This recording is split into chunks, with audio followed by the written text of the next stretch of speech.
Los registros científicos más rigurosos del mundo clasificaban los grandes impactos cósmicos como fenómenos de escala milenaria, catástrofes que separaban civilizaciones enteras con el peso del tiempo entre ellas. Sin embargo, archivos revisados con metodología moderna revelaban una verdad completamente diferente. Solo entre los siglos I y XX, el planeta había absorbido aproximadamente 6 explosiones de magnitud comparable a la que devastó la Siberia en los primeros años del 900. La mayoría de esos impactos se ocultaban bajo la superficie interminable de los océanos o quedaban enterrados en selvas que ningún hombre de ciencia había logrado penetrar. Algunas de esas rocas celestes habían rozado los bordes de ciudades, cruzado cielos poblados de testigos que no tenían vocabulario para describir lo que sus ojos registraban en esos segundos de terror. En el año 2013, un bólido con la potencia equivalente a 30 bombas del tipo que destruyó Hiroshima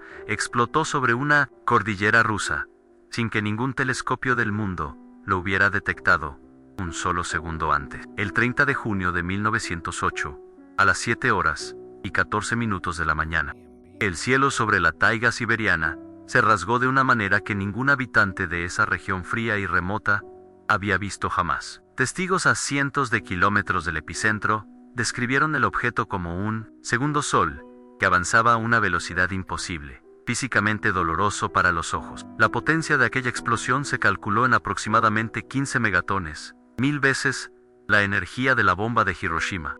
La onda de presión dio 2 vueltas completas alrededor del planeta antes de dispersarse. A 60 kilómetros del punto de explosión, el calor quemaba la piel y derretía las telas de las camisas. En un radio de 200 kilómetros, la onda de choque destrozó ventanas y derribó chimeneas de ladrillo. El maquinista del expreso siberiano detuvo su convoy de emergencia porque las vibraciones sacudían los rieles como si un terremoto hubiera comenzado bajo las ruedas. Su tren estaba a 700 kilómetros del epicentro. Las estaciones sismográficas de Europa y América registraron los temblores en la corteza terrestre. Y sin embargo, en medio de toda esa devastación, no murió ni una sola persona, lo que los estadísticos consideraron durante décadas el mayor milagro estadístico del siglo XX. Los físicos y astrónomos que estudiaron el fenómeno se encontraron con una paradoja que sus modelos no podían resolver. Un meteorito rocoso con esa masa habría dejado una crátera gigantesca. Un cometa de gases congelados se habría desintegrado en silencio en la atmósfera alta. El objeto siberiano había hecho algo que ninguno de los dos modelos contemplaba. Penetró la atmósfera baja, detonó con la energía de una carga termonuclear y desapareció sin dejar ni un solo fragmento grande. Las expediciones que llegaron años después encontraron árboles derribados en patrones radiales perfectos, apuntando hacia afuera desde un centro invisible. Los equipos drenaron pantanos y lavaron toneladas de turfa siberiana. Los instrumentos no detectaron radiación anormal, solo esferas microscópicas de silicatos y magnetita confirmaban el origen cósmico del objeto, pero su masa total no llegaba a 1 kilogramo. El cuerpo original, estimado en 1 millón de toneladas, se había convertido literalmente en plasma. La única explicación que finalmente resistió el escrutinio científico fue la de un núcleo cometario de hielo impuro que se desintegró completamente durante el frenado atmosférico, liberando toda su energía en forma de onda, de presión y calor, sin depositar masa sólida en el suelo. La mecánica orbital no conoce excepciones. Si la Tierra cruzó en 1908 un denso enjambre de residuos cometarios, una segunda colisión en un periodo cercano no era una posibilidad remota, sino una consecuencia casi inevitable de la geometría orbital. Y los archivos que comenzaban a abrirse en distintos rincones del mundo sugerían que esa segunda colisión no había esperado mucho tiempo. Solo 22 años después del estallido siberiano, algo de magnitud comparable había caído sobre otro continente, presenciado únicamente por comunidades indígenas y un puñado de misioneros, cuyas notas dormirían selladas en archivos del Vaticano durante más de 6 décadas. En la mañana del 13 de agosto de 1930, el cielo sobre la cuenca amazónica se rasgó con una violencia que los habitantes de esa región jamás habrían podido anticipar. Cerca del río Curuco, en la zona fronteriza entre Brasil y Perú, grupos de indígenas trabajaban entre los árboles de caucho en las primeras horas del día. Sin ningún sonido previo que sirviera de advertencia, 3 bolas de fuego enormes cruzaron el espacio visible sobre las copas de los árboles. 3 explosiones ensordecedoras se sucedieron en rápida cadena, hundiéndose en un único rugido profundo que parecía no tener fin. El suelo tembló con violencia suficiente para tirar a las personas contra la tierra. Una lluvia espesa de ceniza caliente comenzó a caer del cielo. El sol desapareció detrás de una nube de polvo, y el interior de la selva, en pleno día, se hundió en una oscuridad total que desorientó a los animales y paralizó a los seres humanos de miedo. Para las comunidades indígenas de esa región, lo que acababan de presenciar no podía ser otra cosa que el principio del fin de todo lo que existía.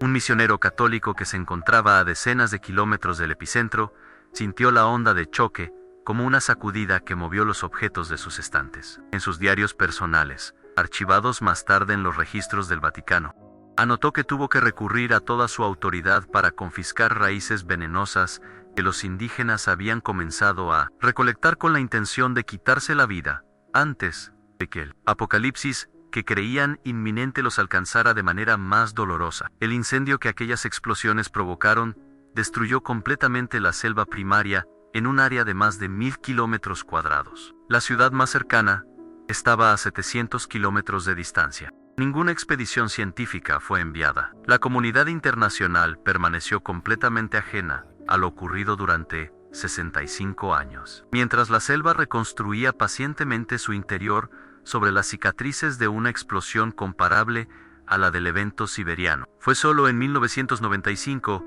cuando un astrónomo británico encontró referencias a las anotaciones del misionero en los registros del Vaticano. Solicitó los sismógrafos del Observatorio Boliviano de La Paz, correspondientes a agosto de 1930. Cuando esos registros fueron analizados con software moderno, los resultados fueron concluyentes. Las cintas mostraban ondas acústicas anómalas, cuya cronología coincidía con precisión milimétrica con el momento que el misionero había anotado en su diario. El escenario siberiano se había repetido con fidelidad estructural perturbadora, a otra liberación colosal de energía en la atmósfera baja, otra explosión sin cuerpo sólido posterior, y, nuevamente, la ausencia absoluta de cualquier cráter en el suelo. Si le gusta este canal, le pedimos que lo comparta con alguien a quien le apasionen los grandes misterios del universo, porque lo que viene a continuación supera en mucho lo que hemos contado hasta ahora. Ese aterrador doble acto no fue el último de la primera mitad del siglo XX. En diciembre de 1935, un incendio celestial alcanzó la Guayana Británica. En el norte de América del Sur, un biólogo registró los relatos de mineros locales sobre un rugido monstruoso y un destello de luz blanca en la región de las montañas Marudi. Las investigaciones posteriores confirmaron la existencia de un área de selva completamente devastada, con árboles quemados y tumbados en los mismos patrones radiales que los investigadores habían documentado en la taiga siberiana. Tampoco en la Guayana apareció ninguna crátera. Los datos oficiales acumulados registraban 3 grandes detonaciones aéreas de cuerpos celestes en apenas 27 años. La Siberia, la Amazonia y la Guayana habían absorbido energías capaces de destruir cualquier metrópolis europea.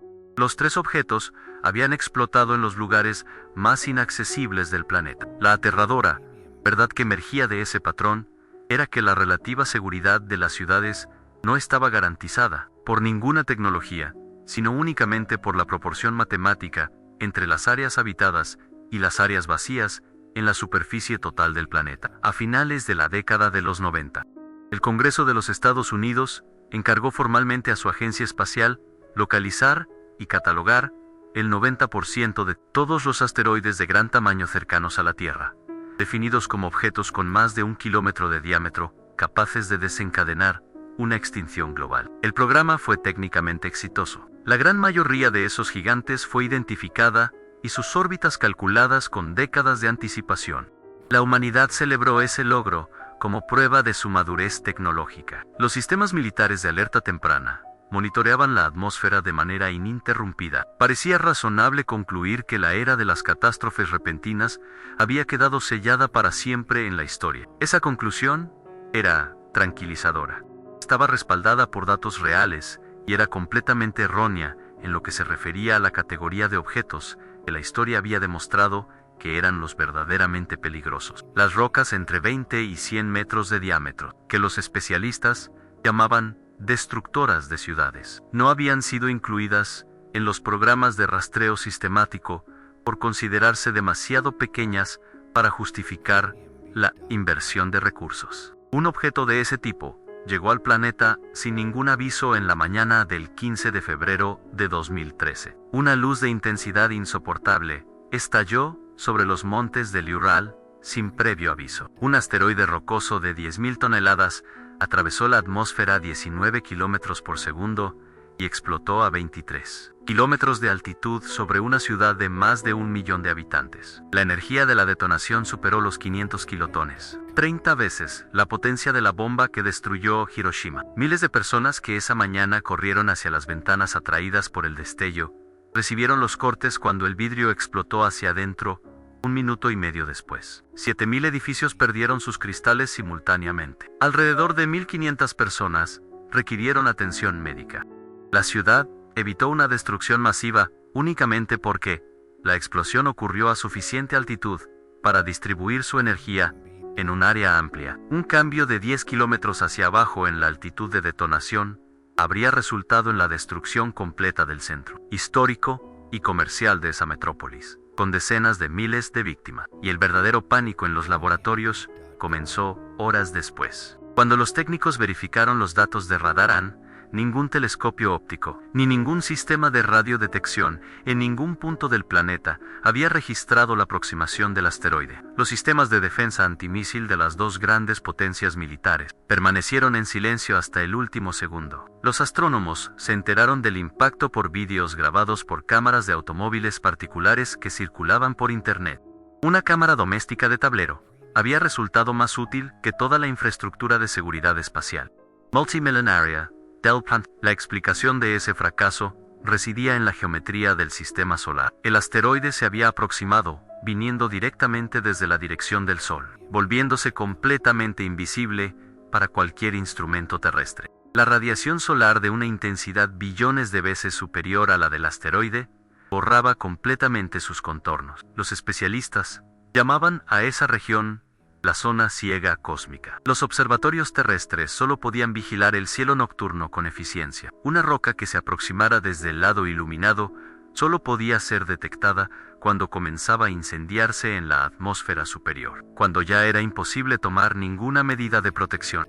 Los ingenieros habían propuesto desde hacía años la solución: un telescopio infrarrojo en órbita, en la posición correcta, para escanear el espacio en dirección al Sol, sin interferencia solar directa. Ese telescopio habría podido detectar el asteroide de los Urales con días o semanas de anticipación. Los planos existían. Los cálculos de efectividad habían sido verificados. La única razón por la que no existía era presupuestaria. Ningún gobierno había asignado los recursos necesarios para construirlo y lanzarlo. El cielo sobre las ciudades continuaba expuesto mientras los funcionarios postergaban la decisión en cada ciclo de planificación. En 2008, un astrofísico checo publicó un modelo matemático que reconstruía la trayectoria del cuerpo cometario siberiano y la superponía sobre el eje de rotación diaria del planeta para calcular cómo habría cambiado el punto de impacto si el objeto hubiera llegado con un retraso de hora.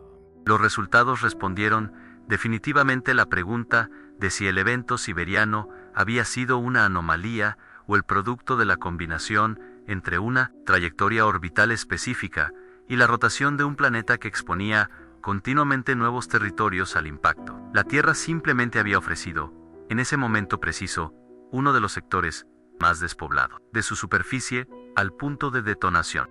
Un retraso de 4 horas y 12 minutos habría desplazado la detonación sobre una gran ciudad imperial rusa, con cientos de miles de habitantes. Un retraso de 4 horas y 40 minutos habría destruido completamente el centro de Berlín en el momento de su máximo desarrollo industrial. Un retraso de 5 horas y 20 minutos habría convertido a Londres en el objetivo principal de un impacto aéreo de 15 megatones. Las estructuras de acero de los puentes sobre el Támesis se habrían derretido en los primeros segundos. La explosión aérea, sin disipar energía en la formación de una crátera, habría transferido la totalidad de su potencia cinética hacia abajo, demoliendo cualquier estructura de mampostería en un radio de 25 kilómetros. Los suburbios de madera habrían superado simultáneamente su temperatura de ignición espontánea, generando una tormenta de fuego que consumía el oxígeno y se autoalimentaba a una velocidad que ninguna brigada humana podría responder. Y el año era 1908, y sin sistemas de alerta temprana, sin comunicaciones intercontinentales en tiempo real, sin capacidad de coordinar ninguna respuesta de emergencia. Ningún ministro de guerra de ninguna potencia europea habría aceptado como explicación la caída de un fragmento cósmico. Los servicios de inteligencia habrían atribuido la destrucción de Londres a una superarma secreta desarrollada por algún rival estratégico. Las alianzas que efectivamente llevaron al mundo a la guerra en 1914 habrían sido activadas 6 años antes por un meteorito. El evento siberiano se reveló en retrospectiva como una ilustración matemática perfecta de cuánto dependía la historia humana del azar cosmológico. La primavera de 2026 trajo una oleada de noticias sobre asteroides que los medios cubrieron con el entusiasmo que reservaban para los eventos que combinaban espectacularidad visual con la tranquilidad de un desenlace seguro. Una roca del tamaño de un autobús cruzó el espacio a más de 30.000 kilómetros por hora, más cerca que la órbita lunar. Un segundo objeto de casi 1 kilómetro de diámetro pasó a 6 millones de kilómetros sin representar ningún peligro real. Las personas seguían esas trayectorias en sus teléfonos con fascinación y alivio, convencidas de que los científicos tenían la situación bajo control. Esa sensación era comprensible, estaba alimentada por información real y era exactamente el tipo de ilusión que los especialistas más preocupados intentaban combatir. Los modernos sistemas de defensa planetaria catalogaban más de 40.000 objetos cercanos a la Tierra con órbitas conocidas con precisión matemática. Pero ese catálogo tenía una vulnerabilidad crítica. Era prácticamente inútil contra asteroides de la magnitud de los desastres de Siberia o de los Urales. Los astrofísicos estimaban que menos del 1% de los objetos de entre 20 y 50 metros de diámetro había sido identificado. Alrededor del 60% de los potenciales destructores de ciudades continuaban orbitando el espacio, completamente invisibles para los radares disponibles. En el verano de 2019, un asteroide de 100 metros pasó entre la Tierra y la Luna a una quinta parte de la distancia lunar, cargando una energía cinética de casi 30 megatones. Los mejores observatorios del mundo lo detectaron únicamente 24 horas antes de su máxima aproximación. Un margen completamente insuficiente para organizar ninguna evacuación de ninguna ciudad situada bajo su trayectoria. La razón era exactamente la misma que había hecho invisible al asteroide de los Urales. Su tamaño estaba por debajo del umbral que los sistemas de monitoreo habían sido diseñados para rastrear. Las noticias emocionantes sobre asteroides conocidos desviaban la atención de la situación real. Los radares detectaban solo las rocas que pasaban a distancias seguras, siguiendo órbitas calculables. Un objeto mortal desde la zona ciega del Sol no aparecería en ningún titular un mes antes del impacto. Las sirenas militares no sonarían a tiempo. Los habitantes de la metrópolis condenada conocerían el inicio de la catástrofe exactamente 90 segundos antes de que la onda de choque llegara a sus ventanas. En 2016, las Naciones Unidas establecieron el Día Internacional del Asteroide, designando el 30 de junio de cada año en conmemoración del desastre siberiano. No era una celebración de triunfo tecnológico, era el reconocimiento global de la vulnerabilidad absoluta de la humanidad frente a las leyes de la mecánica celeste. Y los astrofísicos usaban esa fecha con un único propósito: presionar a los gobiernos para financiar los radares infrarrojos en órbita, que seguían siendo postergados año tras año. Entre los siglos I y XX, los seres humanos habían construido megaciudades de concreto, creado Internet global y enviado naves a los confines del sistema solar. Pero frente a la energía cinética de una simple roca cósmica, permanecían tan indefensos como los cazadores siberianos de 1908. Los modelos orbitales en 3 dimensiones que llenaban las pantallas de los noticiarios creaban la ilusión de control. Los militares transmitían confianza en su capacidad de interceptar cualquier amenaza. Mientras tanto, el punto ciego de nuestra estrella diurna continuaba enviando un flujo diario de proyectiles invisibles en nuestra dirección. La secuencia de explosiones atmosféricas documentadas a lo largo del siglo XX no era una colección de accidentes inconexos, sino la expresión observable de un mecanismo continuo y predecible que operaba con independencia total de la atención que los seres humanos le prestaban. Cada evento seguía el mismo patrón: un objeto de composición friable, una trayectoria indetectable, una explosión aérea devastadora. Ningún fragmento sólido en el suelo. La repetición de ese patrón era la firma de un mecanismo sistémico. Los archivos científicos contenían toda la información necesaria para reconocerlo y para diseñar una respuesta proporcional a la magnitud del riesgo.